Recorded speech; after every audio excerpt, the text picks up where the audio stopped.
Okay, today we have lesson 6. I am upset because I see something that is not there. The exercises with this idea are very similar to the preceding ones.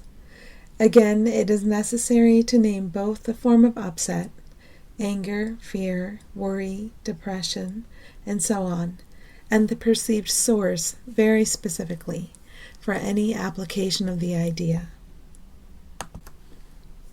For example, I am angry at blank because I see something that is not there. I am worried about blank because I see something that is not there. Today's idea is useful for application to anything that seems to upset you and can profitably be used throughout the day for that purpose. However, the 3 or 4 practice periods which are required should be preceded by a minute or so of mind searching, as before, and the application of the idea to each upsetting thought uncovered in the search. Again, if you resist applying the idea to some upsetting thoughts more than to others, remind yourself of the 2 cautions stated in the previous lesson. There are no small upsets. They are all equally disturbing to my peace of mind, and I cannot keep this form of upset and let the others go. For the purposes of these exercises, then, I will regard them all as the same.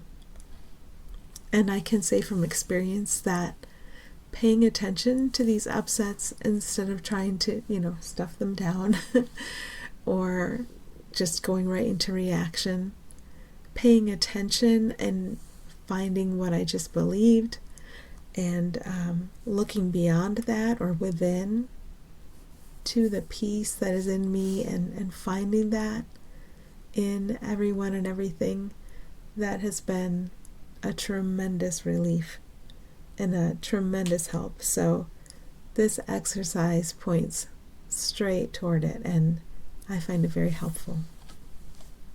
Okay, thanks.